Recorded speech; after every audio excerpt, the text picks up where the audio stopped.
Welcome back. We join Mike Eppel, and we were having a nice little conversation over the break just about his hair. I think you look wonderful, Mike, just saying. What's left of it? No, it's all good. Let's just wear a baseball cap some mornings. No, you're still doing the home haircuts, right? Oh, yeah. Well, yeah. It's pretty easy to do. It takes all of 5 minutes. You look fine, Mike. You're all good. And don't worry, we only see the front. Experimentation. Just don't you turn your can't see head. the back, so it's fine. It's all good. We are watching all the big tech giants. They are assembling today. It's kind of like the Avengers of the tech world. Tech Titans assemble. Except they're doing it virtually, as it turns out, Melanie. Good morning. The heads of Amazon.com, Jeff Bezos, Mark Zuckerberg of Facebook, Sundar Pichai of Google, and Tim Cook of Apple will all be giving congressional testimony today, a big hearing related to the size of these companies.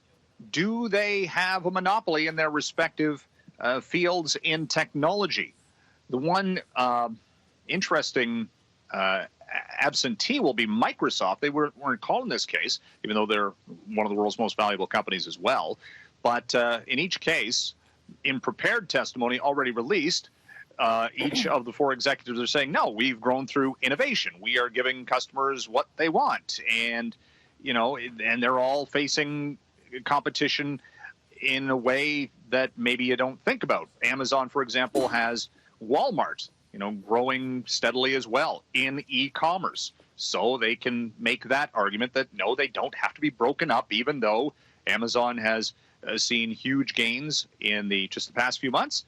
And Jeff Bezos is the world's richest individual, with his wealth growing by billions every day, it seems. So it's going to be interesting to see. We're less than 100 days away from a U.S. election, Melanie, and you got to figure the congressional committee members will be giving huge pontifications that will want to be on the 6 o'clock news tonight for their various regions in the states, right? So a lot of this is show to some extent.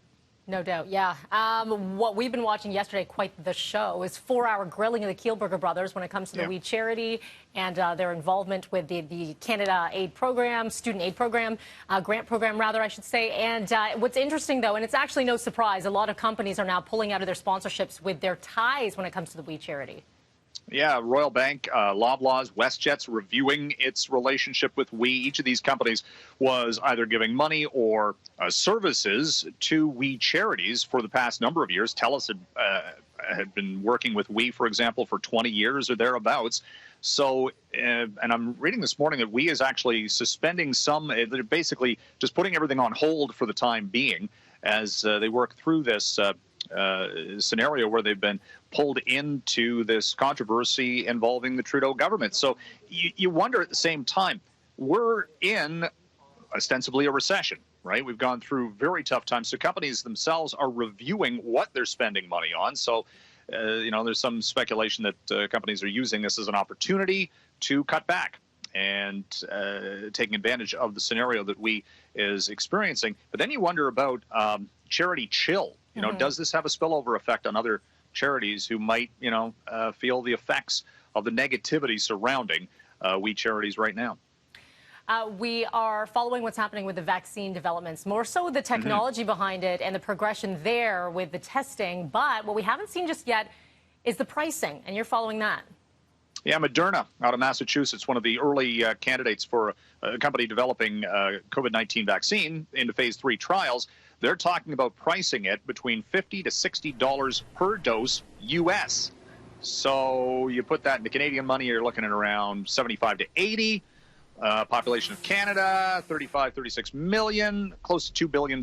If, for example, the Canadian government bought one dose for every Canadian, right? So we're talking about a lot of money. And that is why we have seen the U.S. government, for example, sign up Pfizer in a $2 billion contract to basically be first in line for a vaccine. Moderna's on the list as well. The Oxford AstraZeneca study has ties to the British government. So governments are looking at doing these contracts in advance of what is hoped to be a successful vaccine.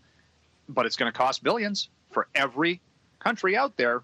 And this is just adding to, again, the pandemic costs from a healthcare perspective. Yeah, it's huge, Mike. We have run out of time, though, but take yourself and your Herod, and we'll see you again tomorrow.